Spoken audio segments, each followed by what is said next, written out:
Oh, hello. Hello, hello, hello. It's lovely to see you in the chat already. You can't see my desk, but I thought we should light a candle before we do this.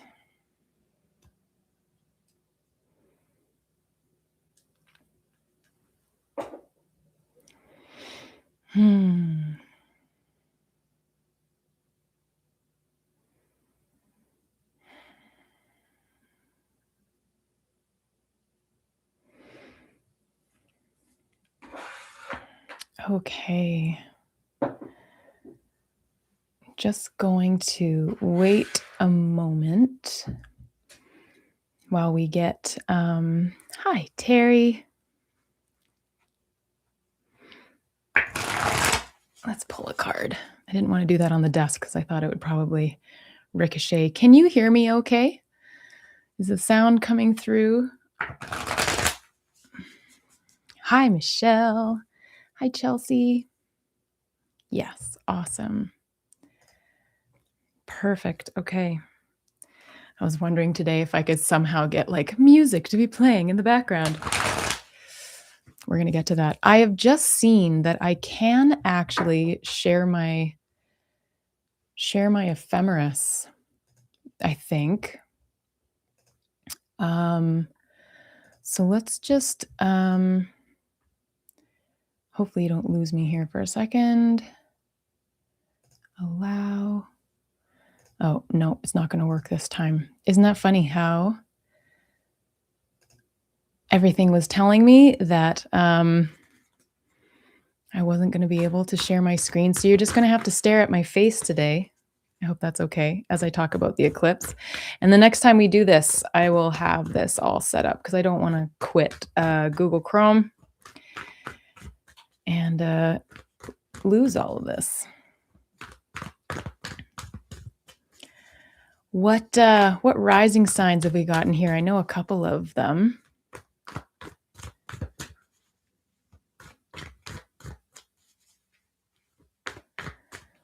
What is this over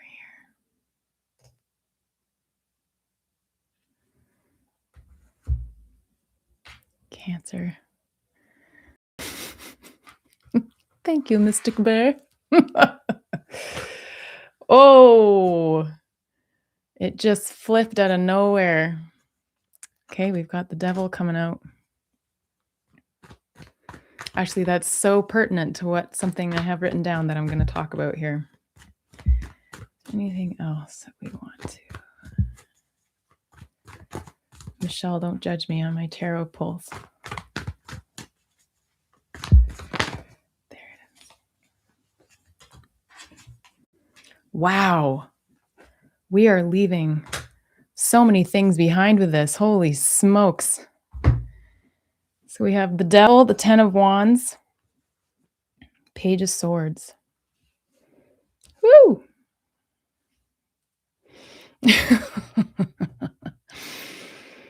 Okay. So welcome here. Welcome to this live. This is my first live. So let's hope this all goes perfectly. It's going to go so well. I did text Michelle this morning saying, I feel really good about this. And then there's a reason I didn't text you closer to this time because, I definitely started getting the nerves. But if you, for anyone who's going to be watching after this, my name is Kit. Welcome to Kit Penfold Astrology. And today we are going to be talking about, I'm going to take a sip of coffee. This is what I'm going to do first. Today, we are talking about the annular solar eclipse.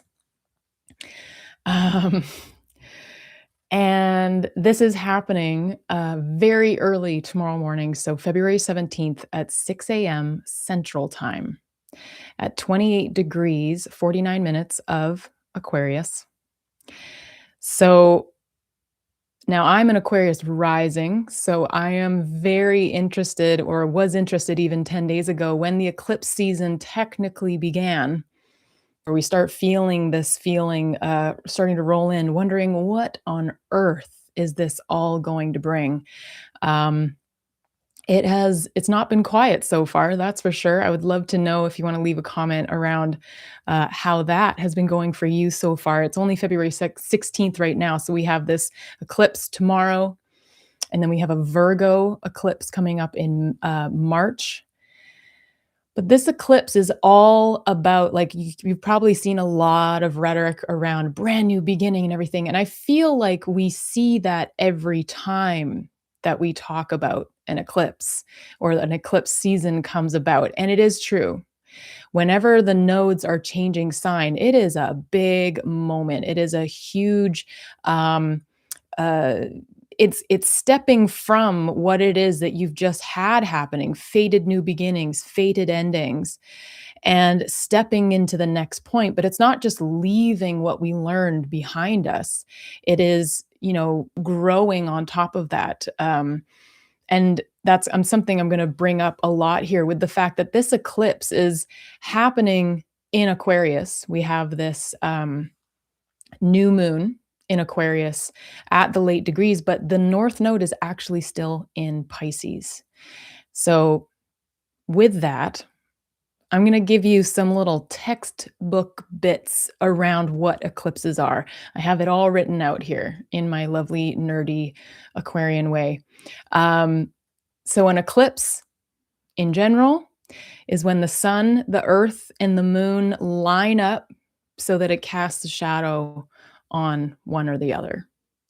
The nodes are 2 points where the moon, where its orbit, if any of you have had a reading with me, I've probably flipped it to show you the ecliptic, which is this beautiful line. If I'm next time when I'm sharing my screen, I'm going to be showing you this.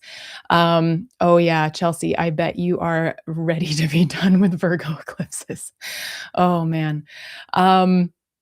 So when the moon's orbit crosses the path of the sun, that's on the ecliptic. That is when that's where the nodes are. That is where, that's why we have full moons, new moons all the way around the year, but it's only these specific times because there's going to be a new moon and a full moon. And sometimes there's a little drag of a new moon again, but that is an eclipse season when we are closest to the nodes, the north and the south nodes. So they are exactly opposite one another in the chart or in a wheel. When we have a solar eclipse, that is a new moon. That is what we're having tomorrow morning. That is when the moon blocks the sun. And a lunar eclipse is when we have a full moon and the Earth's shadow is what's falling across the moon. Now, if you've been asking yourself, how is it possible that we've been having, or that we're having an eclipse when the North Node isn't even in Aquarius yet? That's happening in months from now. It's because an eclipse will happen anytime within about 15 to 18 degrees and less. So as soon as a new moon or a full moon gets to be on within that orb, doesn't even matter if it crosses a boundary between sign, that is when we create eclipses. And that is when that new moon or that full moon is intensified. And the closer it gets to that node, it is intensified. It is just, well, we've been experiencing them all our lives, but definitely when it comes into a potent part of our chart, like the first, fourth, seventh, 10th, those angular pivot points, whew, that is when we can really start to feel it from the beginning and all the way through an 18-month cycle, which is about how long it takes for the nodes, or how long a node stays in the sign that it's in, the south node or the north node. There are many different beautiful ideas or methodologies, myths, belief systems around what eclipse seasons bring. I'm a traditional astrologer using the whole house system. And in traditional astrology, they used to watch these darkening times and they'd hear all the birds go silent. All of a sudden, the crickets would stop, the grasshopper, everything would go silent. And can you imagine back in like thousands of years ago when that would happen? That would be terrifying. It's still terrifying now. If you're someone who has actually witnessed one, I haven't yet, and I can't wait. Um, that would be a terrifying moment of like, is the earth ending? Are we all going to die? And they did begin to notice that solar figures, kings, things like that, it was a big kind of omen that kings would die at that time, even to the point where they used to like, they would bring in someone else to be king for a moment so that if something was going to happen to the king, it would happen to that poor schmuck. And then, yeah, horrible people. Um, in traditional astrology, when we look at the North Node, South Node, and eclipse seasons, the North Node, where we kind of base things off of, is that the North Node is where we see fated new beginnings. These are things that are outside us, things shifting our world or asking us to shift or shifts our lives for us. Or it could be something that within us, we are the shift. Something suddenly comes out of nowhere where we decide like we have to be different.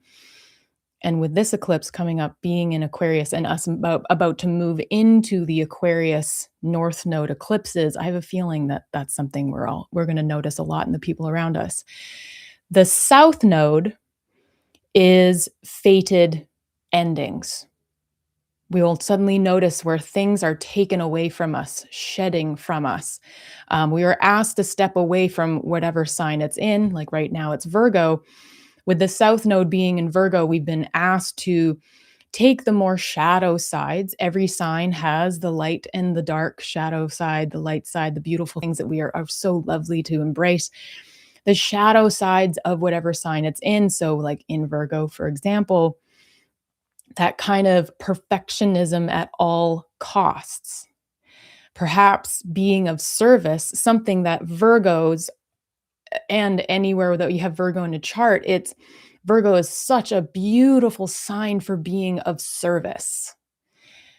But there's always a line, isn't there? There's a boundary that can get crossed, and then you're being of service to others at your own detriment. Virgo is also a sign that can represent healing, healers. And there's just so many different ways where the archetypes of a sign can really come around to making your life a little difficult if you've lent into those things a little too much. Whereas right now, when we look at Pisces being the North Node, we're being asked to step into a form of intuition because Pisces is this water sign. It is the last sign of the zodiac before we start again in Aries. It is the depths of emotion, intuition. It is really trusting on a whole different level. And yes, we've all been called. I think I've been seeing it in everyone being called into trusting ourselves on just in a whole new way. But when the South Node comes around to Pisces, the things that we'll be going to be asked to let go of is staying in that ethereal mind too much and letting ourselves live within a fog where we kind of to our detriment go like, well, everything's going to be okay. And when it's in a financial house like mine, that doesn't work very well. So as you can see, no matter where the North Node or the South Node is, and we have these fated new beginnings, these fated endings, there's a reason behind them. There's always something that we can work on. Eclipses come in and it shifts it for us in major ways. Especially, there's a question that came up from one of my members around what is the difference between someone just having the eclipse in Aquarius, so the North Node being there. And yes, Mars is co-present. It's not conjunct, but it's there. So that's some heat to this. But what if there's nothing in that house versus this is happening on my ascendant or this is happening on my sun and my moon? everyone is going to feel an eclipse, just like everyone usually feels a full moon. And even when people kind of argue me and just like, oh no, I don't feel them at all. I'm like, how are you sleeping? They're like, oh, I slept like shit last night. I'm like, well, there you go. There you have it. The eclipses work the same. It doesn't matter if you have no planets in that sign, in that house, in your natal chart. There is so much to be brought to the table because that whole chart is you. Even if there's a house that is empty, that house still means a lot. That sign still signifies a lot to who you are and the makeup of you. Oh my goodness, I just had a moment there of realizing I'm doing my first live and I am talking about astrology. And a year ago, I never would have thought that'd be happening. That's a cool moment. I just thought I'd say that out loud. Okay, continuing on. Go Aquarius. Um, it when you then get to a point where your ascendant is like really, really close to where, say, for this one, 28 degrees. So at the end of Aquarius, or your sun is here, any planet, that that theme. So if you have Venus, we're talking about relationships, love, values, finances, and like I'm talking about like values in relationship. Um, thanks, Jill. When we're talking about Mercury, we're talking about our voice. When you're talking about your ascendant, this is you and this is your first house. The like, no matter what planet it is, it's going to really feel it on an even more intense level versus Aquarius, you having an Aquarius eclipse happening in an empty house, but you still may feel it when it is empty like that because it could be because that place is empty in your chart. That may be a place that you have almost ignored in a way. There hasn't been much work done there. And when an eclipse comes along, whether it's the north node or the south node, believe you me, if there is work to be done there and the universe, the divine, whoever it is that you want to believe is out there shifting things, maybe it's just fate and you are of the like Vediance valence and fate is the only thing that we live through, it will shift this part of your life for you. But if it is your ascendant, it's your sun, your moon that is there. Believe me, you're going to feel it.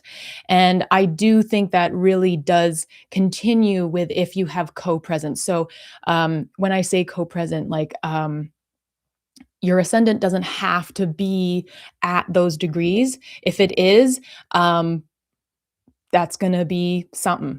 And it's not normally on the day. This is something I do want to say about eclipses is that we don't normally, things can happen on the day. Last year, I had it happen on that last, I think it was March 29th, March 30th. Something happened on the day. And that really surprised me because there's this ramp up within about 10 days before the first one in an eclipse season where we usually have two.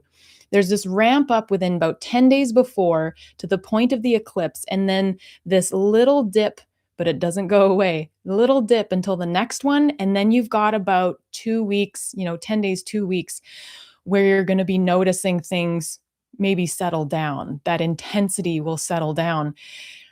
But at the same time, what could be happening? Hello there. Oh, Aquarius Rising. All right, here we go. Whatever happened within that, well, say right now for this one, for example, the Aquarius North Node solar eclipse, and then we're going to have a Virgo lunar eclipse.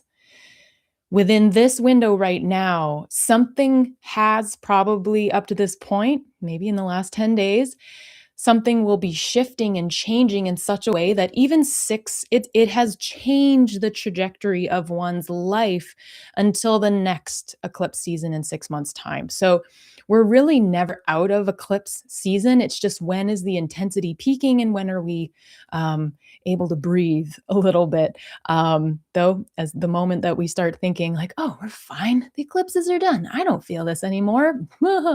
That's when that comes out of nowhere. So the nitty gritty about this one that we're having 6 a.m. tomorrow morning. Again, this is in Aquarius, if you hadn't heard.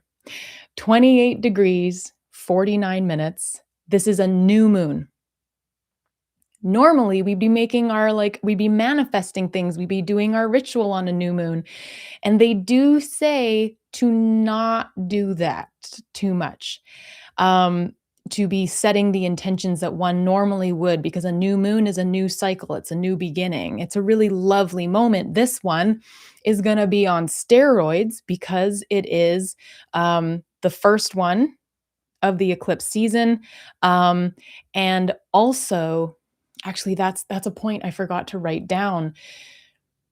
Within this 18-month cycle that we have the eclipses, or like the nodes being in one sign. So we'll take this last one, the Pisces. So, for example, the North Node has been in Pisces since last January, and it's going to be there until I think it's August, and then it will move into Aquarius.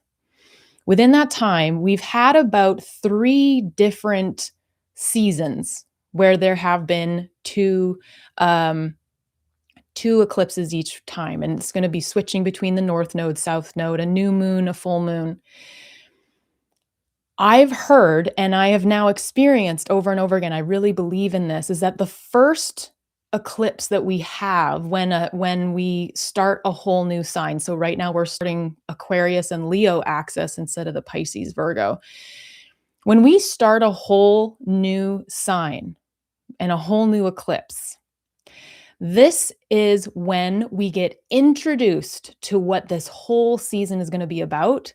And there are times, especially again, if you have a placement, a planet, a planetoid, a luminary underneath or really close by where this eclipse happens, you are going to feel this, and something may crack. Something may really, like when we say big new beginnings, that is why this is a big new beginning, um, because it is the first eclipse in this cycle, in the 18-month period.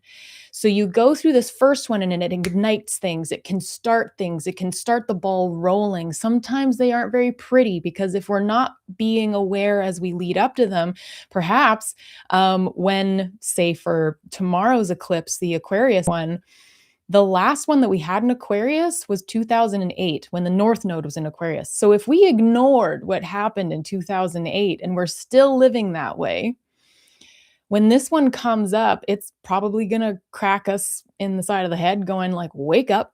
And we're not going to see it come out of, we're not going to see it coming. And the energy that also kind of goes along with that is that this eclipse is going to be squaring Uranus and Taurus. And Uranus, as we all know, is the great changer, the great awakener, the holy smokes, bring things out of nowhere kind of planet. And I will get to that in a moment. The first one can be packing a punch. The second one that we have is kind of going to be looking at, oh, cool. So you've done this work so far. It's been 6 months. Look at this. This is very interesting. Okay. And you can have more to work on there if you've been ignoring it. But if you've had awareness around eclipses and you've been putting in the change, even though it's like feels really uncomfortable, North Node can feel very uncomfortable because it's something that we're hungry for. So if you feel like you have been stepping into things, or have you been letting go of things, the South Node can very much be what we have mastered already. And that's why it's so easy to stay there. In Vedic astrology, it's the tail of the dragon. It's what we've already done. It's sometimes some people say it's what we've already completed in other lifetimes. So when we come into this lifetime and we want to, it's easy to just like stay in the comfort zone and like, no, I'll just stay here. But that North Node exists. The head of the dragon exists. The hunger exists. So if you are doing the work in between these cycles, these seasons, the first one, even if it does feel like a major crack, a major change, and a major new beginning, when you get to the second one, things can be softer because we are integrating the work that we were meant to be doing. And then when we get to the third, that is where we were cleaning things up. And if you watch the Q1 reading with myself and tarot and astrology with Michelle, I mentioned how the Virgo eclipse that we're having, I think it's March 4th. Of course, I didn't write that down, but it's a March 4th, I'm pretty sure. That will be the third. And we do have more happening in Virgo, but this is the cleaning up moment. This is the wrapping up moment. If you have been listening to the themes coming through, if you have been stepping more into the North Node, trusting yourself, listening to your intuition. So, with this, since we're still at this nodal axis of the North Node in Pisces and the South Node in Virgo, I'm looking at my ephemeris over here. We are having this. I know people, we want to just say it is an Aquarius eclipse, but there is something speaking to me about this still having something to do with Pisces. And it's also ringing true to me in the fact that we have Saturn having just been in Pisces for the last 2 years. Now, when we talk about Aquarius, Aquarius is ruled by Saturn in traditional astrology. So it's a big deal, the fact that just this last Friday, we have had Saturn move into Aries. It has moved into its fall. Across the road from Aries is Libra, and that is where Saturn is in its exaltation. And so when it's across the road from where it's in its exaltation, that means it's in its fall. It's another word would be in its depression. Saturn does not like being in a fire sign. Saturn loves a good plan. Saturn loves a good strategy. It restricts, it creates boundaries. And in Aries, Aries is all about the fire and the initiatory and the like, go, go, and the like, light the wick. But we've just had Saturn for the last 2 years, the sign behind, in Pisces. How have you noticed Saturn putting something into place? Putting Saturn bringing in boundary for yourself, or you perhaps made boundaries with others wherever you have Pisces in your chart. I really think the fact that the North Node is in Pisces here, it really still draws upon what it is that we are learning to use immense self-trust on, and perhaps don't quite feel like we're ready to put the bow on the box kind of thing, because the North Node is still at 9 degrees. It still has it, so they move retrograde through a sign, so it still has 9 degrees left before it gets to Aquarius. That's quite a ways to go. The other thing is that it's conjunct Venus as we have this eclipse tomorrow morning. Venus is at 8 degrees of Pisces and the North Node is at 9. And again, I think there's something really potent here around leaning into taking care of ourselves differently, leaning into this. Sometimes I really find that Venus is speaking to us seeing ourselves. That and Mercury, I really love. It's like us being able to understand ourselves, that's Mercury. And when Venus comes through, I always kind of feel this sense of being able to hear ourselves in the sense of hearing our heart, hearing who it is we want in our lives, what it is that we want in our lives when it comes to nurturance, pleasure, joy, the things that really and truly allow us to be our most potent selves, if you think about it. So the North Node, Venus being conjunct, and yet having this new moon solar eclipse in Aquarius at 28 degrees. There is absolutely something new happening here. We are starting a major new cycle in a sign that, boy, oh boy, this in itself, it is something that we need right now in the world. And yet we are still closing up something in Pisces. We are still being called to lean more and more into our intuition, what we're being called to bring to the table.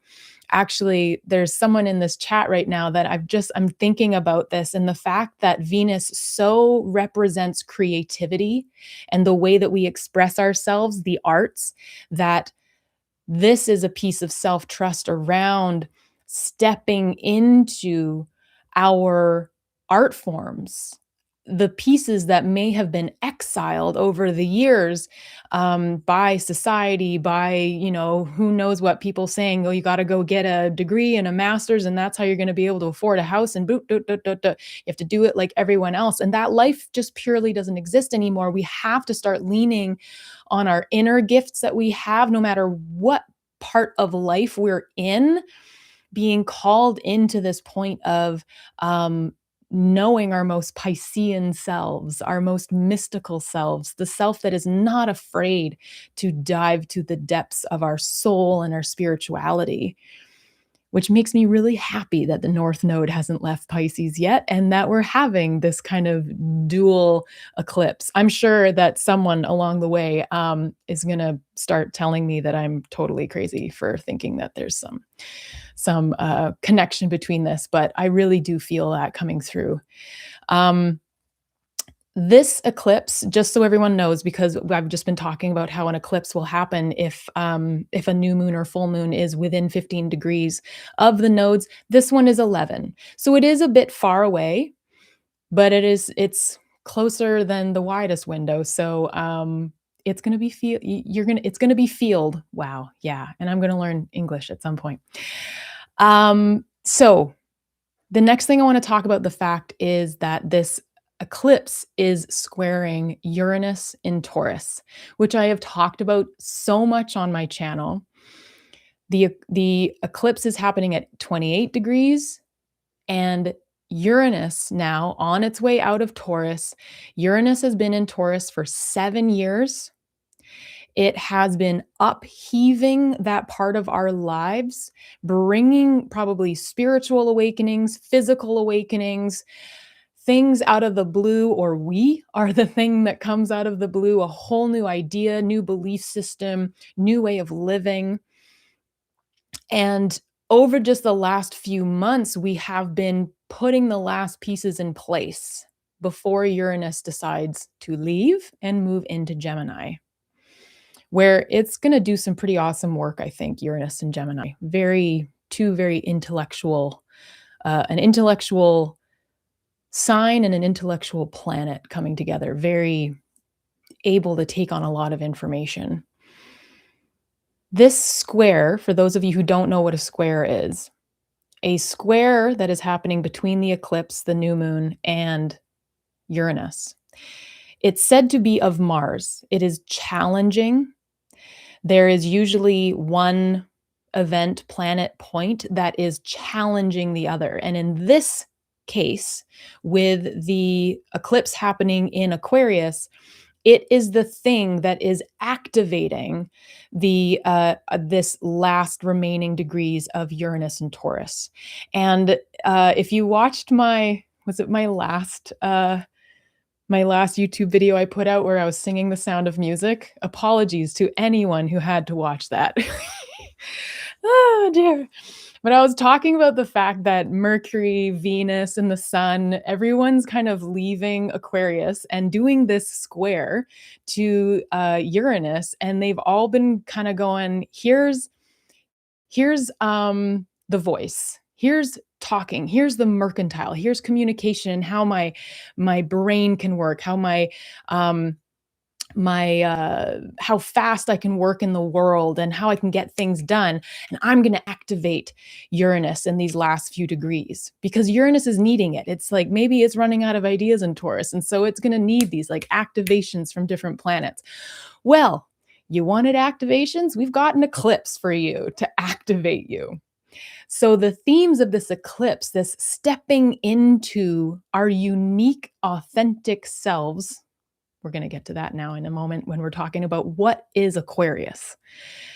It's just so beautiful. This is why I just fucking love astrology, is that these transits of the planets in the sky at the moment, they are not just out of nowhere.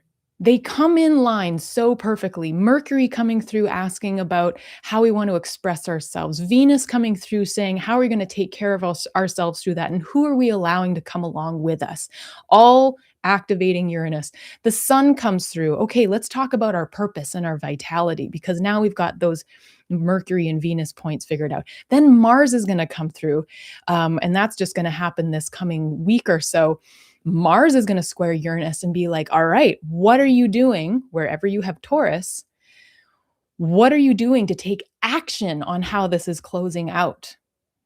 So there's something huge happening here in the fact that where it is that in this initial part of Aquarius eclipses and starting a whole new eclipse season, that change and that part of you that is stepping into an authenticity and power is going to also be imbuing and challenging and shifting and asking Uranus to do even better work as it closes out what it's been doing for you for the last 7 years in Taurus.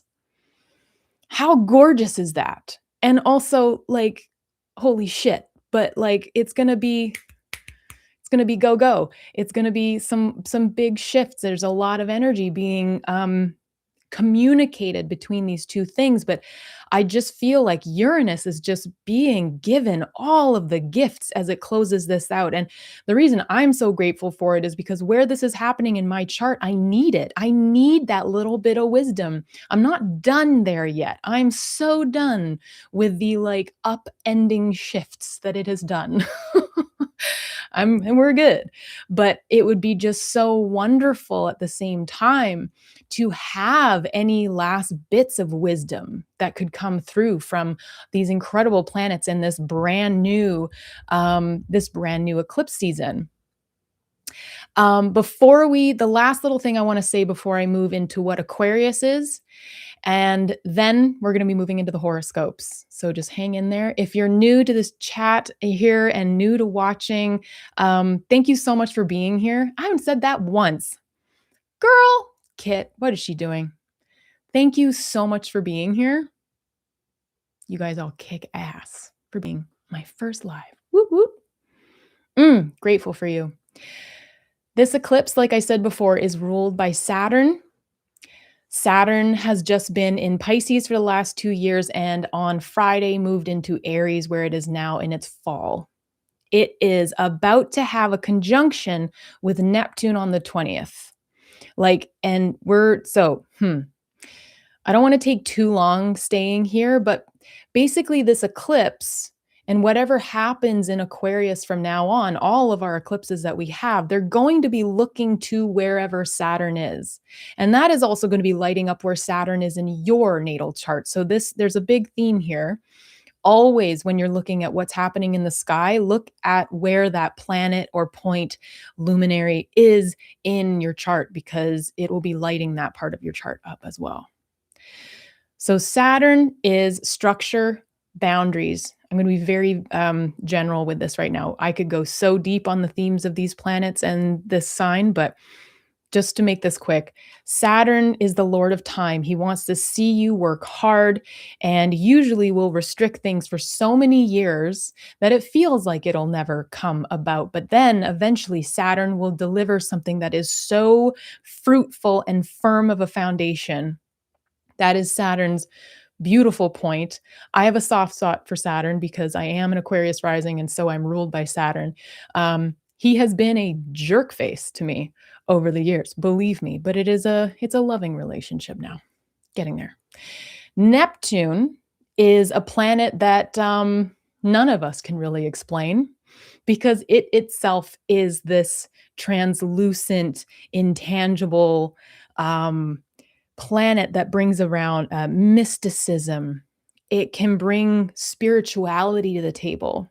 Where you have Neptune in your chart can sometimes tell if you want to be of the occult or of the maybe you want to be an astrologer, you want to be a tarot card reader, that kind of thing. These ethereal realms, the mystic. But it can also be really foggy. It wants to dissolve boundary. So it's pretty much exactly opposite to what Saturn's trying to do.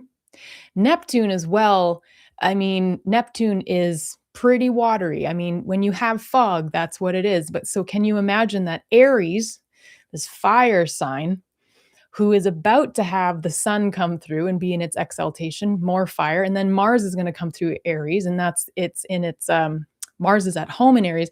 So just fire upon fire, and you have Saturn, structure, boundaries, and you have Neptune. Let's dissolve that. Let's dissolve the ego sitting together. And on the 20th, they're going to be exactly conjunct. This is going to feel so weird. And Saturn can't quite do its thing right now. It has Aries going, forgive me if you've already heard this silly analogy, but Aries going like, I'm ready to go bungee jumping. There's a company right there. Let's just go. Let's strap ourselves in. And Saturn standing there going, can we go over the to-do list one more? Whoa. Like, hold on. And Aries is already going wee over the edge. So Saturn's uncomfortable. And then we have this new eclipse in Aquarius. I think this really speaks to the discomfort that we may be feeling with the North Node being or coming into Aquarius, and this being the first time that we are truly asked to show up in the way that we are going to be asked to show up for the next 18 months with this eclipse axis between Aquarius and Leo. The last thing I want to say here is something that we have known for quite a while. Pluto has been in Aquarius since November 2024. And wherever you have Aquarius in your chart, this has been a whole new beginning of power within who you are, what you're doing, and the power but maybe it's a but, maybe it's better as a but. The power is coming from a place where Pluto is going to transform the crap out of that part of your chart first. It's going to take you to the depths. It's going to intensify everything. And when things conjunct it, when they land on top of Pluto as they come around the chart, when they square, when they trine, when they oppose, every time is going to be either an activation from Pluto to ask you in that part of your chart where Aquarius is, like, where are you stepping into this power? Where are we learning the power of this area in your life?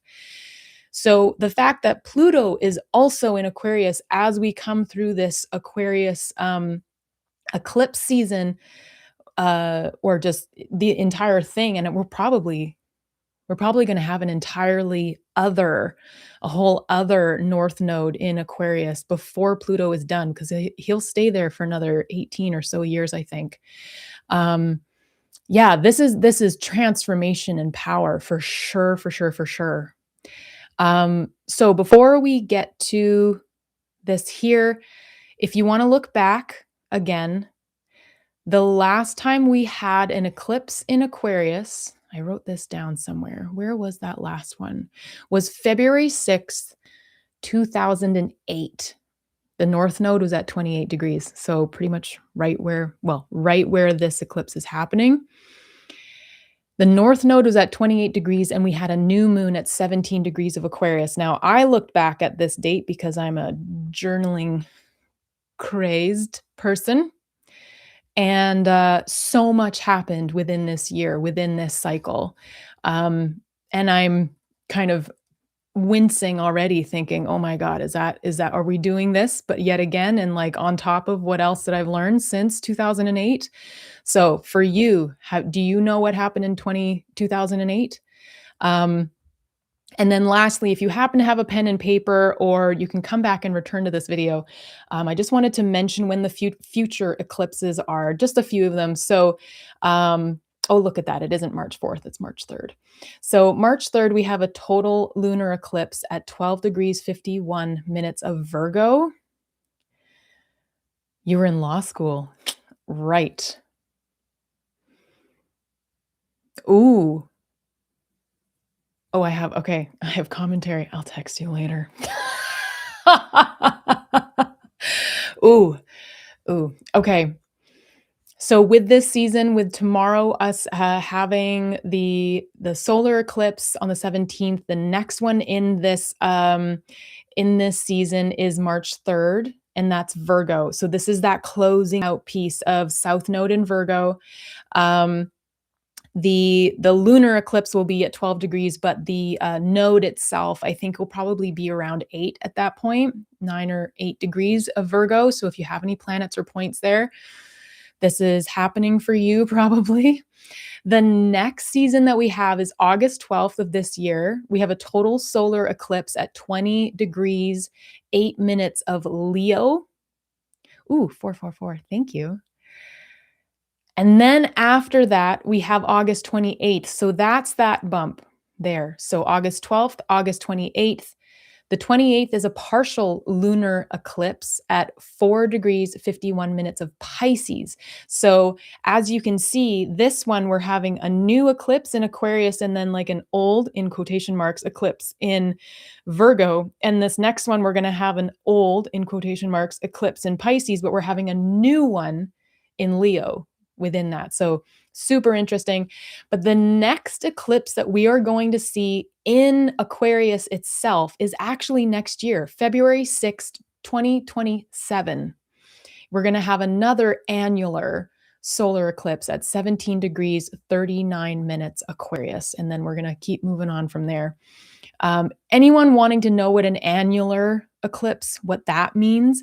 It just means that we get this beautiful ring of light around whoever gets to see this. I think this one happening tomorrow is actually happening over the Pacific Ocean, so no one's really seeing it. Maybe some parts of South Asia, I think it was. But not many people are actually going to be able to see this one. But it just means that you get to see, I'm looking at my ring light right now, actually. How appropriate. So we get to see the ring of light around it. And also it's said to have little like rays that come off of it, which is just so pretty to think about. All right. What is Aquarius? Who is Aquarius? What does this mean that this is an Aquarius? Aquarius is a fixed air sign. So a fixed sign, we have 4 of those in our chart. We have Taurus, Leo, Scorpio, and Aquarius. Those are the fixed signs in a chart. And those are signs that do love stability. They strive for that. They strive for, some people can call it like control. They like to know where things are and when they can do it. Some people would say it's stubborn, but really it's just, we know what it is that we like and how it's going to work. I'm working on it. So, and the air sign, that represents very much the mind, thinking. Mercury does really well in Aquarius because it as well, of course, is thinking, the mind. A lot of Aquarius themes can be very much being the outsider, being a thinker. Of course, being ruled by Saturn, because when we talk about Aquarius being an outsider, the reason that comes about is because of its rulership by Saturn and the fact that Saturn, we're back in the traditional astrology period again, they thought that that was the last planet because that's the last planet that they could visually see. And they could barely see it. They just could see that this tiny little star wasn't moving the way the rest of the cosmos was moving every night. And that was Saturn. And it seemed exiled in that way. It was the one that wanted to be out on the edge, living on the fringe, just watching and observing everyone else instead of being in the fray and wanting to get into things. It was said to be cold, which is why Aquarius people can also be labeled as seeming quite cold. But really it's just that they want to kind of be known a bit better, I think. Or you gotta get to know them and their zany ways. That is another word that comes with Aquarius is zany, unique. They are known as, or Aquarius as a sign can be known as kind of the place of the serial entrepreneur. And even if you aren't someone who runs a business or anything like that, it's always thinking of ideas, always looking at what you can build, what you can do better, how you can create something, and usually for the collective, how you can create something for the humanities. It's very interesting that uh, it is so group minded, community minded. And this is one of the reasons why, when I first started the live, I was saying how beautiful it is that we have this kind of eclipse season starting, moving into the collective, the power of the people. Because no matter where we look at in the world right now, that is what we're needing, isn't it? We're needing the power of the people to be louder than whatever else is being is controlling all of the narrative at the moment. So Aquarius, building things, starting new things, unique. Authenticity is a big word that you'll probably hear a lot of. Yeah, it's just in general with this eclipse and with this eclipse season, what we're going to be talking about is, what is it that you are building? And that could be within yourself, with others. It could be actually, I have this really beautiful little breakdown here.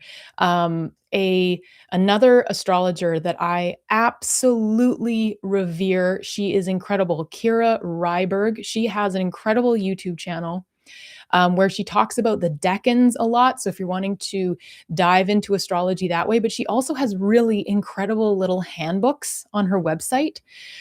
She has one on the decans. She has one on the houses, which is just like, oh my God, she is a young woman. And yet how the fuck she's like basically come out of the womb having been an astrologer centuries and centuries and centuries ago. So this is what she said about the Aquarius eclipse. And when I read this, I thought, well, I can't really say that any better. So I wanted to share it here. This is what she said. As we experience eclipses in this area of life in Aquarius, we are called to embrace what makes us unique, what causes us to differentiate ourselves, what makes us stand out instead of what makes us fit in.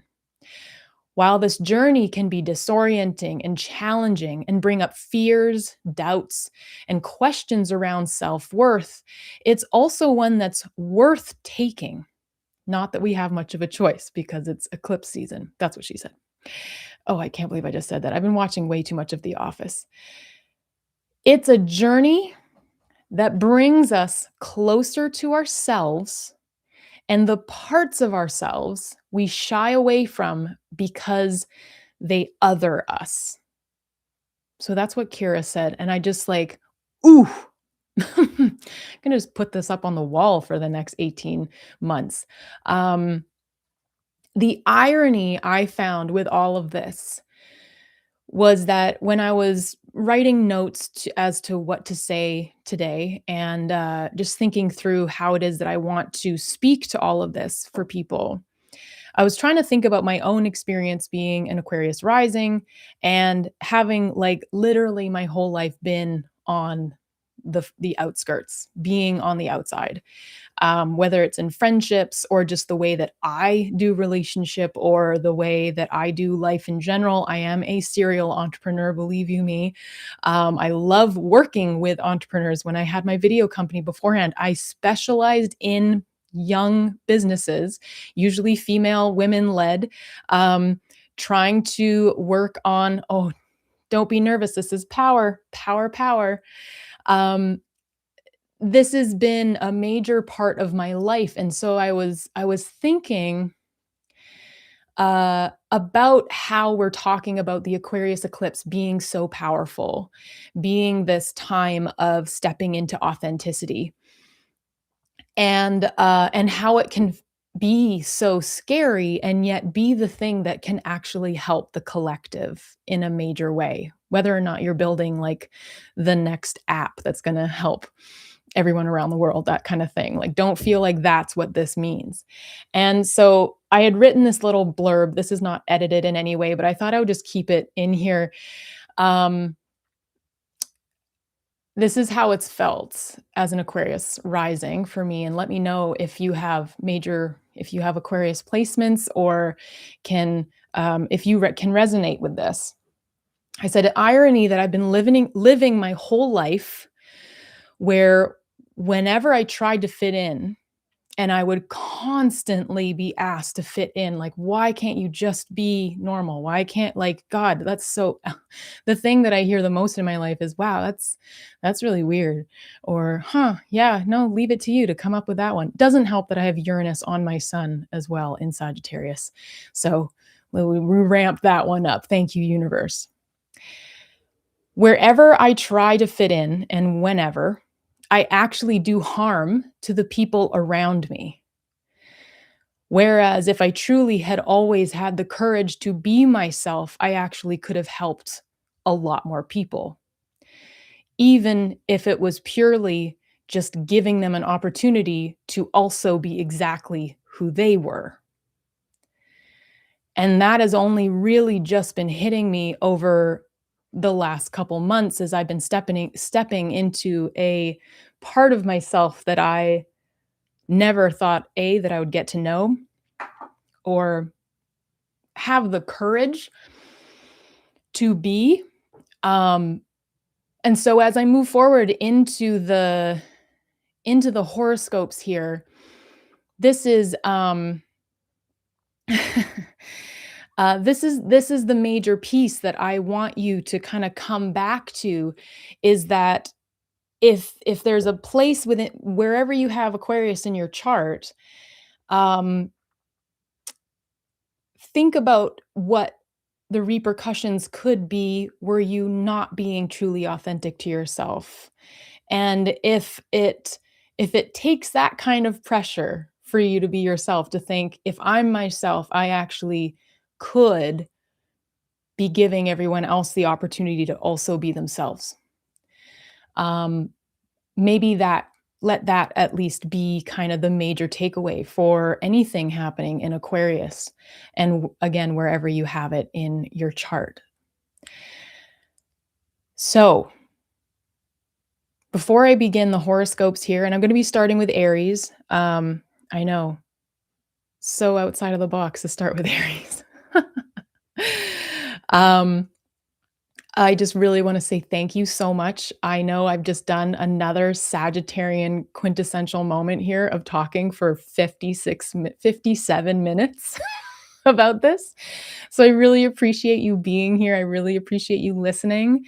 And if you're listening to this in the recording afterward, thank you so much. And I am really, truly interested. I'm not ever just trying to blow smoke up people's asses when I'm saying I want to know what rising sign you are and things like that. I love those comments. I love sitting with them. I love hearing about what is happening in everyone else's lives when it comes to this as well, because I have never been able to step into such a mode of expression and introspection that has just made me feel so seen and make me feel like I can truly see others. And I see it as well in the readings that I do every day, that other people finally feel seen within astrology. And that, holy shit, isn't that something to celebrate?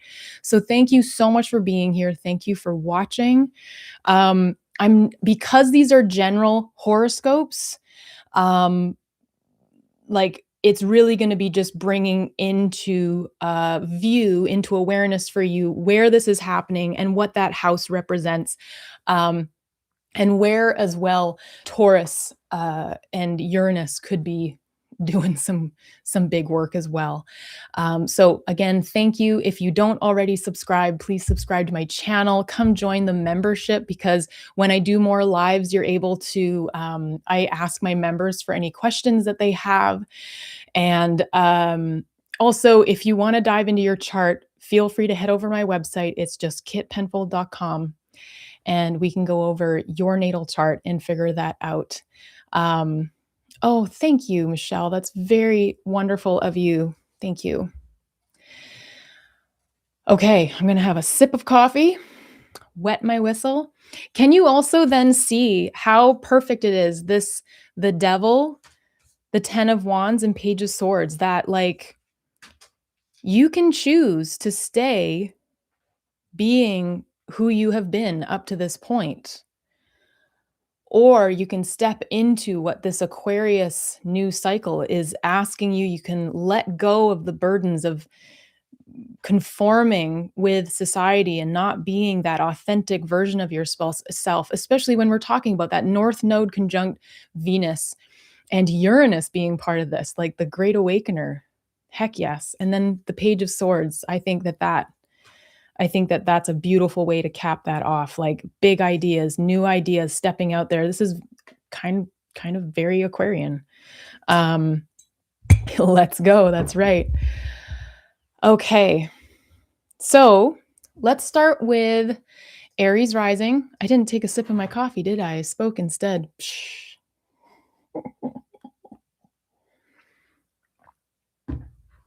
Okay.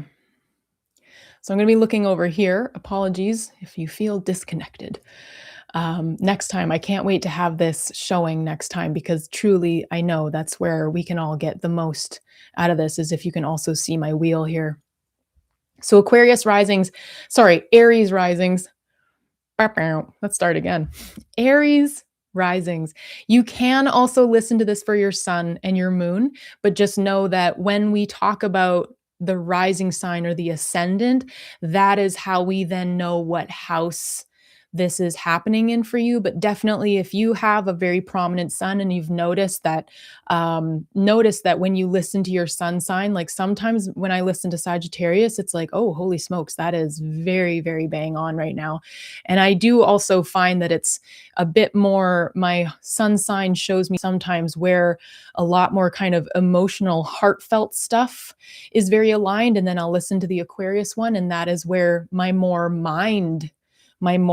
air sign kind of predictions and horoscopes really resonate as well. And they'll both resonate, but definitely I am speaking right now from the rising sign, from ascendant. So Aries rising, this is happening in your 11th house. This is community, friendships, social networks, and also like ambitions, goals, hopes, and dreams. The Aquarius eclipse here is probably asking you to really look at the way that either you want to step into leadership or step out of groups that you are feeling align with you more. Are you just hanging out with the groups, the communities, the friends that you've been told to hang out with up to this point? Or is it time that you are feeling like you are ready to like move into a place where, there's an astronomy club that you want to go join instead? That kind of thing is happening here. And over a long period of time, there's going to be real shifts and changes that come in here. This is a new self that you're going to be presenting. And also like the ideas that you have, if you haven't felt like you've been able to really access a lot of hopes and dreams over the last, especially 2 years, you've had Saturn in your 12th house, which can be a real bringer of depression. This could be suddenly feeling like you are igniting something new, that you are coming up with something new, and it's the way that you want to work within your actual groups and collectives around you. That is very much closing out this Uranus piece in Taurus, which is your second house of finances, resources, and self-worth. So I usually really harp on the self-worth side of the second house. And so this could really be putting some pieces in place for your Uranus, asking you to look at like, how do you um, feel like you are now a leader, that you can have the courage to say enough is enough. I don't want to be part of this group anymore. I don't like what they are doing.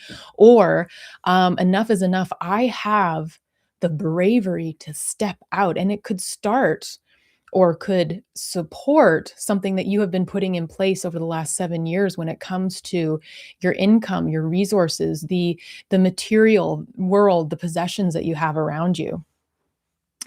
I'm going to turn this to Taurus now. Taurus, this is happening in your 10th house. This is your career, professional life, the way other people see you, the way people see you in the kind of the limelight. This is things that make you visible. Um, this, I mean, the very kind of mundane general version of it is you could be finding that you suddenly have a very deep change of career, of purpose. If you're someone that has already that you're retired or you don't feel like you've even found your career yet, for someone retired, this could very much be that you're stepping into a new sense of purpose, that 10th house being like the legacy that you want to leave on the planet. That could really be um, uh, supported at this time and even outside of your hands, that you may just suddenly be like, whoa, look at this new thing that I am being called to work on. For someone who doesn't feel like they've actually stepped into a career point just yet, this could be the moment where it becomes very aware to you that you want to be an advocate, that you want to be out there changing the world, designing and creating something that is going to not only transform you because of Pluto, but and also because of this square to Uranus in your first house of self. But for the collective, this is going to be something that can truly help people in the long run.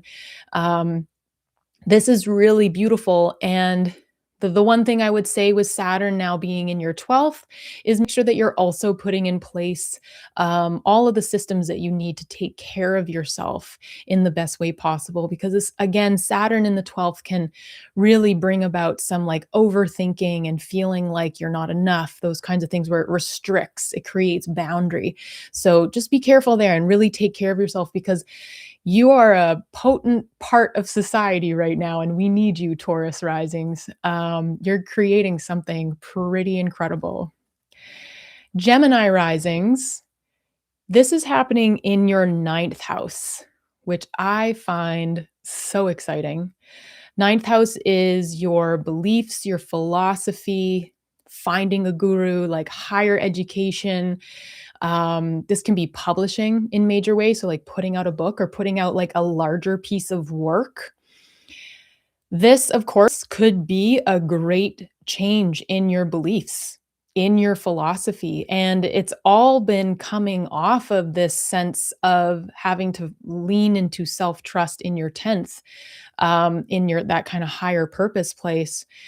And I think now with this coming in here, you could find yourself finding solidity, finding a foundation or creating a foundation within yourself that could also lead you to maybe first finding more learning around this and finding someone that can teach you more, but eventually you being that leader. And again, for a larger collective, this is all speaking to and activating a Uranus and Taurus that's in your 12th, your inner realms, your inner psyche.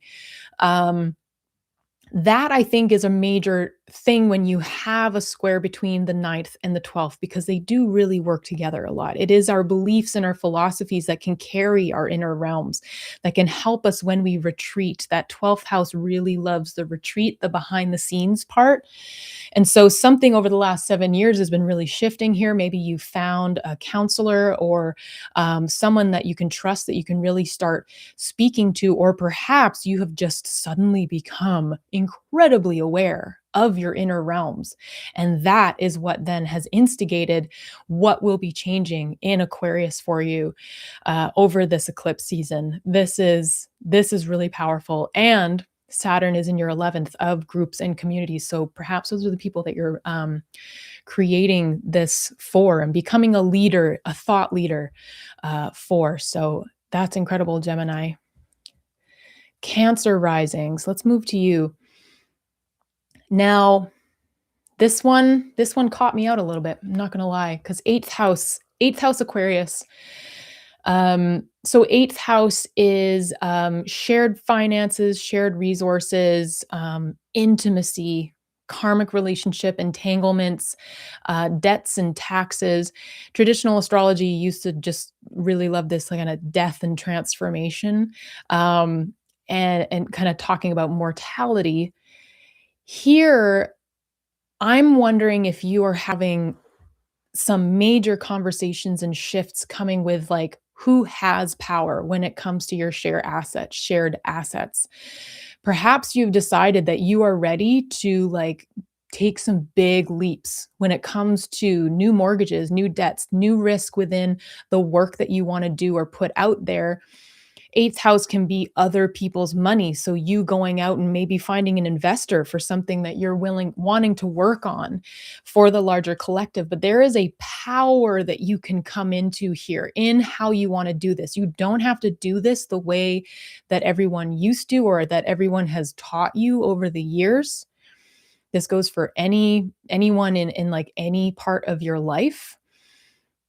This is going to be a period of time where you may need to look a spouse in the face and say, I'm equal here and I am ready to start, um, taking control of certain parts, maybe, or perhaps this is a division at this point, a division of assets when one is going through a separation.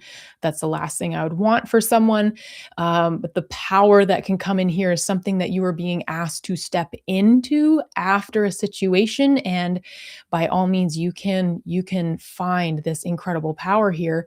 This is activating and instigating your 11th house, where if this is something in your eighth house that is so transformational, like a like karmic relationship piece, like splitting away from someone, some maybe a belief that you've had to stay in, that a belief that you've needed to stay in something, you are now kind of being a catalyst to that Uranus cleaning things up in Taurus, where your new hopes and dreams can now have freedom.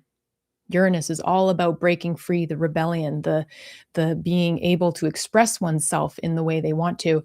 So this is going to be this is another place where I would say really make sure that you are creating that kind of self-care kit at home for yourself. What kind of chocolates do you like at home? What kind of what kind of bubble baths do you need? The really beautiful thing here that I wish I could show you is that with that Venus and North Node conjunct, this is happening in your ninth. This kind of, I know again, the North Node is to do with this eclipse, but I think that there is a beauty of mind here, a beauty of how far you have already come and transformed within yourself, within your thoughts, within your beliefs, that is part of the steadfastness and the self-trust, that intuition that you are going to be using as you move into this eighth house, where things are like it's more this is an intense house to have eclipses in, but this is all about you being able to um be liberated here. So it's beautiful. It really is. And I would love to hear if you are a Cancer rising, I would love to hear how perhaps if you've already been feeling some of these things moving into place for you. Leo risings, this is happening in your seventh house, committed partnerships, relationships, one on one connections. This can also be business partners, not just spouse partners, boyfriends. Um, this is going to be shifting and changing a relationship in a pretty significant way, because you have the not just the seventh, but also the eighth, where you've been having the North Node doing its eclipses for the last year. And you have Saturn now moved into your ninth, where your beliefs are. And Uranus has been in your 10th house of that public facing life, that career point for you. There's quite a cluster, especially for you, around the fact that like something here is activating a new strength within you that is informing new decisions in relationship. And what I'm hoping it is that like a partner, a business partner, decides to like just my candle just went out, step into a whole new place of relationship with you, that you are stepping into a depth and transformation here because you have Pluto in your seventh. The the thing I would say is because you do have Venus in the North Node in the 8th as well, that this could be and Mercury, you could be communicating around shared assets, shared finances, and noticing that you are truly being called to take your belief systems really seriously now with Saturn there. And that is then also going to then come back and reflect on these eclipses in your 7th that could end up being the end of something that you've decided to conform to over years. And now perhaps, Leo, you've decided enough is enough. I want to be my unique self. um I'm not going to say I hope it goes either way for you. What I hope for is true authenticity and strength for you throughout this 18-month period, because I've been through a separation, I've been through a divorce, I've been through a reconciliation. Both have such power. So this is not something to be afraid of. This is something to purely turn the mirror, I think, onto yourself about where have your beliefs been? How have they been reformed, especially with Chiron in your 9th? And where are you being called to step into this more authentic version of yourself? This is potent work happening here. And it's going to be beautiful for you and your relationships no matter what, because Pluto always ends up when it comes to the end of a sign, it has done its work. And these eclipses will make sure of that as well. With Mars being in your 7th, if you have any conversations around this time or with this in eclipse season, maybe just watch the heat of any conversations with anyone, if that is the case for you, if you are in relationship. If you are not in relationship here, this is going to be sparking up major things around who you want, what you have learned lately about what you need, and making sure that there is a new discernment when it comes to who you let into your life in a major way. That is like, whew, that's a strong one. Virgo risings. You've been already dealing with so much with the South Node being in your 1st and your North Node in your 7th. This is the eclipses are now going to be start happening in your 6th house in Aquarius. This is very much around the work routines, job, the daily grind kind of thing. And it's also very much to do with your health, the way you take care of yourself. This may come up with something where you are suddenly realizing that you need to take yourself and your body more seriously. And it may also bring up a connection to maybe something that has been happening within relationship that has led you to understand that you want to do your habits and your rituals differently as well. Maybe like if you are someone that has felt like you can't quite grasp ritual, day-to-day grind, that kind of thing, or the 6th house sometimes is talked about as kind of the sacrifice one makes to get things done here. And it can, again, sacrifice your body. This could be a whole new way of thinking and realizing that if you don't take care of yourself properly, you won't be able to get as much done. And how much creativity is important to you, and the way that you see how your life works, the way that your last 7 years with Uranus and Taurus, that's been in your 9th of your beliefs and your philosophy. So in the last 7 years, you've had a great kind of call to come to Jesus moment, no pun intended, around how it is that you uphold your beliefs within your whole life. And something here about your 6th house and how you are going to be seeing your health differently is going to greatly give that Uranus these last few pieces of wisdom, I think, as it moves out and kind of solidify the philosophy that you want to move forward with. Maybe it is about with Mars being here with the eclipse tomorrow and Pluto being here. Maybe this is like a new form of action that you are just ready to do. You are ready to start stepping into, well, Aquarius being ruled by Saturn, a new sense of responsibility. Saturn is in your eighth house of those mortgages, debts, loans, and karmic relationship, that kind of depth, the um, deep relationship entanglement kind of topics. And you've been healing here, I think, a lot around certain things. But Saturn is asking for a sense of true responsibility when it comes to how it is you're working, because it will greatly affect then this Aries eighth house and the way that you look at shared finances of any kind. That is all about work ethic, but really make sure, Virgos, you guys are the ones that I would worry about not stepping into taking care of yourself and still going like, "Oh, I can just still go and like take care of that person a little bit," and not, not think about that.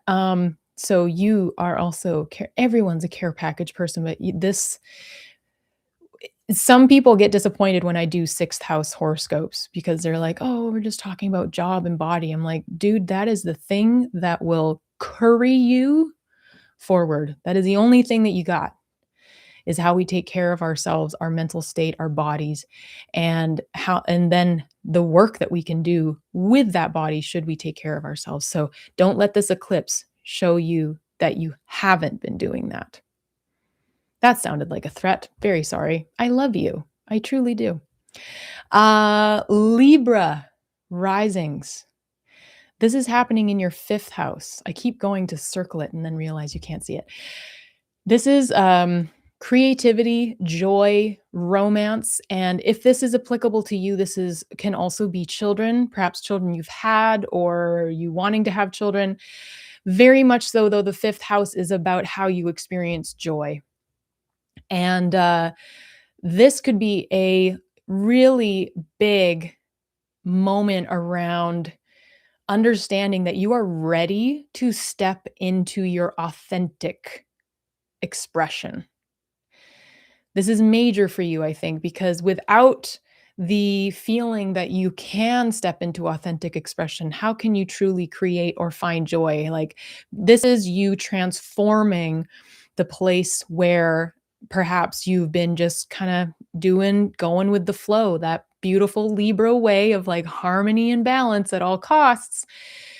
Well, have you learned what brings you joy due to that kind of those ideas and that kind of belief system?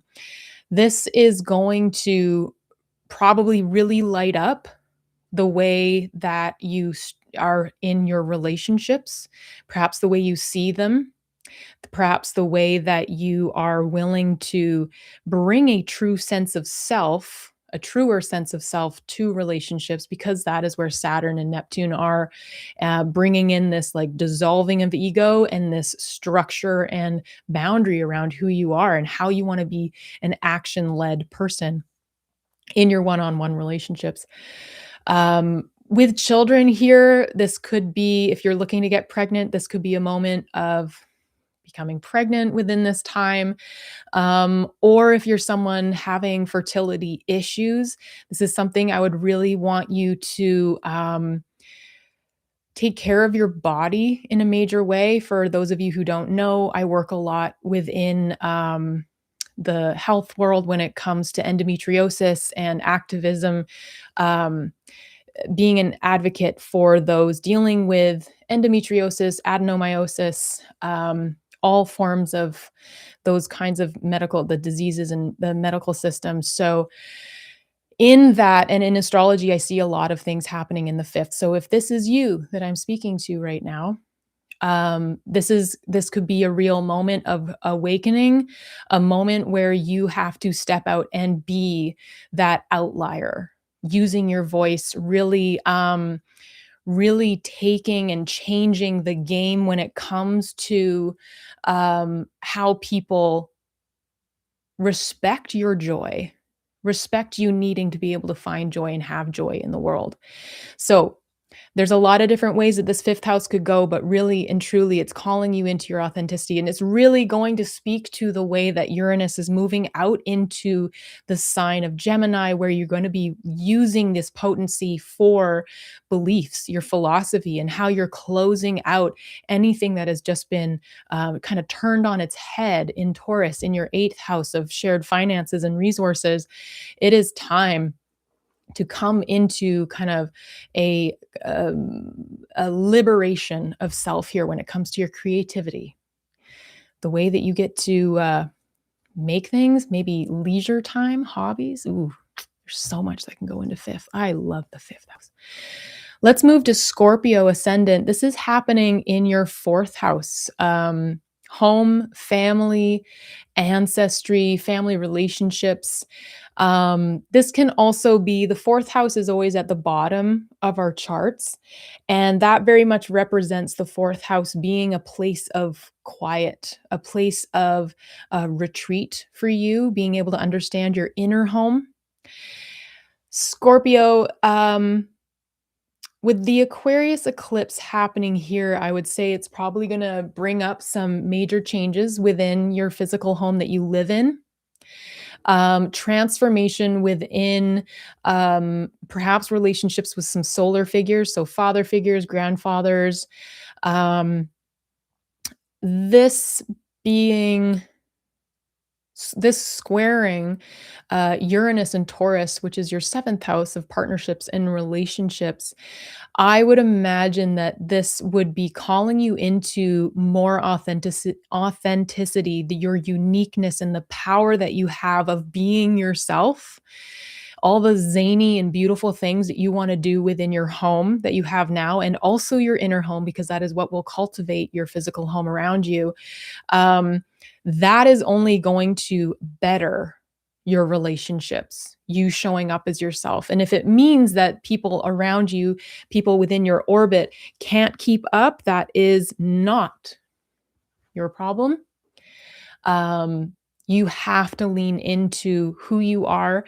And this could bring about a lot of healing as well. When I'm looking at that Pluto in your fourth, that kind of Pluto brings up subjects that we know are there, but we don't quite want to look at. We don't want to talk about it. But then Pluto will be just like, here it is, ta-da. So this also could be bringing up themes of that. But there's been some major change over the last 7 years when it comes to your partnerships, or your partner has been having great changes and you've been the one needing to sacrifice yourself a little bit to keep the peace, to be able to support.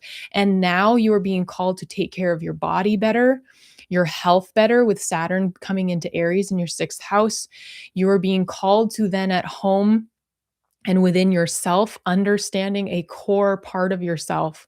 And over this eclipse period, probably becoming stronger and stronger in your needs, who you are, where you come from, and healing maybe on some generational level around any form of parenting, or perhaps the way that you are parenting. Good luck, Scorpios. Let's move forward. Sagittarius. This is happening in your third house. So this is communication, writing, siblings, your local environment and neighborhood. This, I feel like this has already had a bit of a start with Pluto here around how it is that you're using your voice. Perhaps you're starting writing projects. You can start a blog, you can start a website here, and you moving into a true, authentic version of your voice. Perhaps you are simply communicating with like family members and siblings in a whole different way, because you've also just come through the eclipses in your fourth house.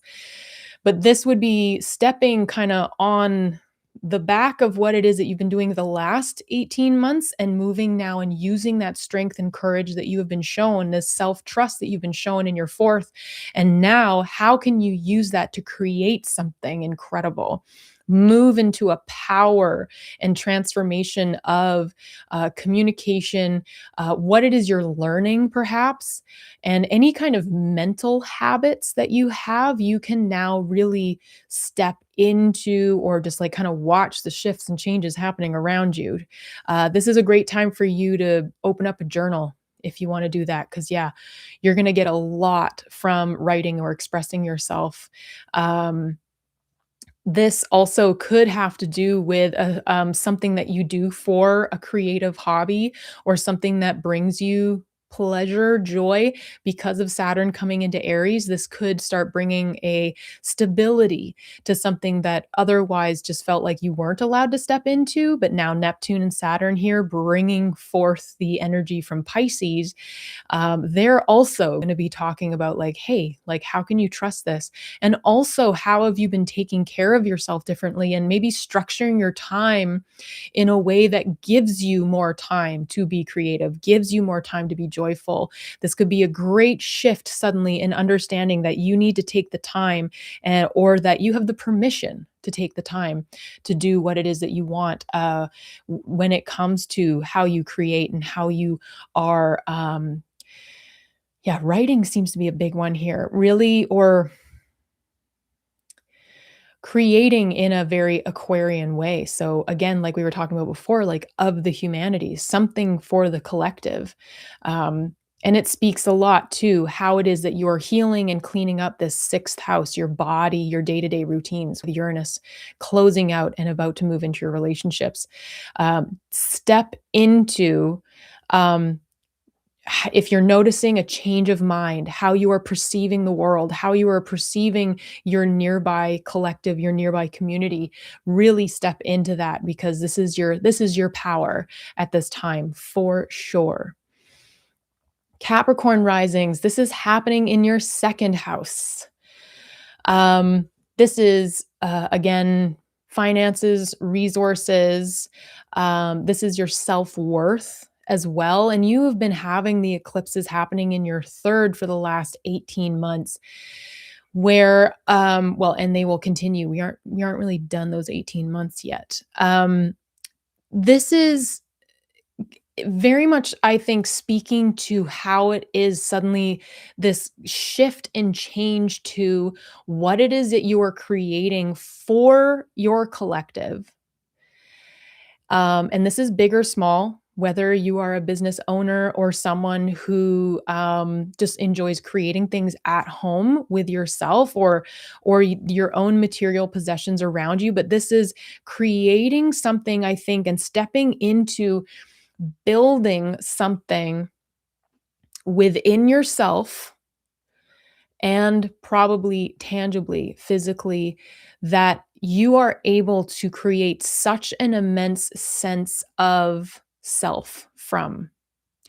Being able to truly step into all of the pieces, if this is an inner excavation, if this is an inner enlightening and building here, and with Pluto here as well, this is going to speak very much to the home you are living in, how it is that you are bringing healing to perhaps generational parts of your life, your family, and now just taking all of the pieces within your third, perhaps siblings, writing, where you would have started some projects, I think, and you are now bringing it into your second. And this is either a project outside of you or a project within you that you are bringing to the world. Do not stop for anything. And I love the fact that this is squaring Uranus in your fifth, because over the last 7 years, you've probably had your eyes like totally opened in like realizing how it is that you can create. And it's something so outside of the norm, and shown you that maybe you can find joy in places that no one really told you that you could find joy before. And a lot of it has to do with like maybe grounding practices, coming into a sense of earthiness and support from within you. This I'm really excited to see what you are doing here, because it is going to create a sense of self-worth, probably, that you have never been able to step into. and it's going to create something that helps other people step into a self-worth, I think. And it hopefully will bring abundance, resource, or just purely, I shouldn't say just, or that it will create such a sense of foundation within you that your sense of resource and gratitude for what you have created within you is just going to probably expand to the things, like the tangible things that you have around you, of like, wow, like, look what I've created. That's really exciting for you. Capricorns, Aquarius risings. Here we are. You guys are getting this in your first house of self, your identity, your body, your vitality. This can also be personal appearance. Majorly could be personal appearance. Um, oh, I see someone, Anthony Myers. Lucky me also being an Aquarian. Oh, thank you. This is a real question as to who am I? Perhaps you've had a lifetime of trying to fit in, depending on where your sun and moon and other planets are. Your Aquarius ascendant could have been very alone out in the world. And now is a moment where everything you've been building, as you've had Saturn in your second, as you've had the eclipses in your second, you have built a sense of inner foundation and possibly like new sources of income and things that now are calling you into understanding uh, who it is that you are allowed to be now. And it could feel quite scary. But this is a true transformation and it is not stopping for anyone. And it is closing out, I think, a sense of either all of that change in your second may have changed physically where you lived over the last 7 years with Uranus in your fourth house of home and parents, ancestry. It could be your physical home, your inner home. But the beautiful thing that I see here is that injection from this first eclipse, as we're about to watch Uranus move into Gemini, which will be your fifth house of creativity. What are you then going to be creating after this eclipse tomorrow morning? Can imbue Uranus with a sense of like, yes, I am stepping into who I am and I am ready for it. Uranus, you can move forward. Let's shift and change this shit. That's what I'm hoping for you, Aquarius. That is what I'm seeing here. And again, depending on where you have your ascendant, it will be affecting you kind of no matter where this is. And of course, the closer it gets will be more and more the new moon on steroids. I wouldn't make again, wouldn't make wouldn't try to manifest anything here because it's a sense of control at that point. Let go and let God with these eclipses. And I know because this is so personal that this could feel like, how the hell do I get through this? Are you sure? I don't know, but you can because we've made it up to this point. And Saturn will be able to hold you now that it is at least a sextile away. At least now you can see it and it's not hidden in your second. So there is something definitely building here, Aquarius, and I'm really excited to see what comes on the back of all of that second house work that you've just come through. Pisces, I love you for sticking around. Thank you so much for being here. This is happening. The Aquarius solar eclipse is happening in your 12th house. This is mental health, alone time, your inner psyche, your inner worlds, the place that you go to retreat. This could be very much you feeling like you are coming into a place where you're just like, I have to go hide out, which is just fine. I love the 12th house, kind of if you think about the 12th house being the hermit card. Very much the retreating and letting your heart start to sing. This could be a major change to your inner world, that suddenly something is coming up from within to be looked at. You may find yourself wanting to start a new kind of modality of healing here. You could find yourself perhaps leaning into something that is very outside of the box. Is there something that you've been wanting to experiment with, to help your inner realms, to help you relax, to help you rest more. There's also there's a chance for Pisces risings that you are not gonna truly notice all of this until later on because it is in your 12th house. It's in those hidden realms. But these are loud eclipses, and Aquarius is a loud eclipse. And I really think, or at least I hope this is going to speak to you in a big way because it is imbuing that Uranus as it moves out of Taurus with whatever these messages may be coming through around being truly who you are from the inside out. And as Uranus then moves into your 4th house, and this then affects your home in a major way. And it's affecting right now with Saturn in your 2nd, your sense of being and your sense of worth.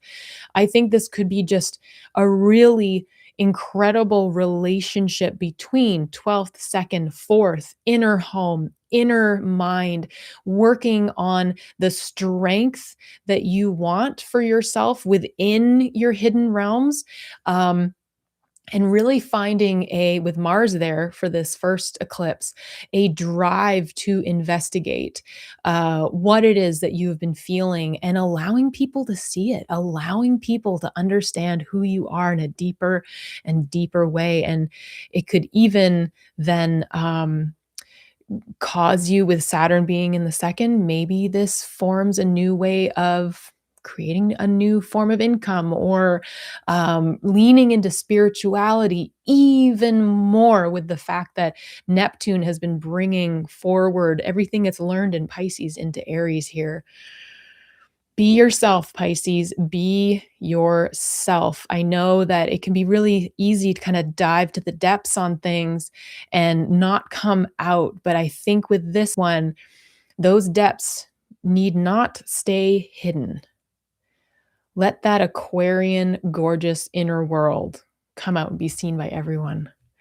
Um, Thank you so much for being here. For those of you who have just um, started watching, we had about an hour of talking about this eclipse and talking about the significance of Aquarius, the significance of eclipses themselves and how they all work. And then we moved into the horoscopes. And if you're still here and have watched this whole thing, thank you so much. I so appreciate you. For the next live, I will make sure that you can see the ephemeris. And I just appreciate you being here for my first one. Woohoo! Yay! Everything worked, I think. No one told me that suddenly they couldn't hear me or suddenly they couldn't anything. And thank you so much, Michelle and Chelsea, for I don't even, I think that's called a super, I'm new to this. super, super something. But thank you so much for contributing to this live. That is just so incredible. I'm blown away. I actually kind of forgot that you could even do that. So that is so beautiful. If anyone watching live or the recording, if you would love to super chat, thank you, Michelle. If you'd like to book a reading to figure out where this is all happening in your chart, not just now, but over the next 18 months, and how it can continue to work within your natal chart. So if you have natal placements around this eclipse or where the next ones will be, please let me know. My website is in the description below. And if you would love to become a member, you get my videos on YouTube early.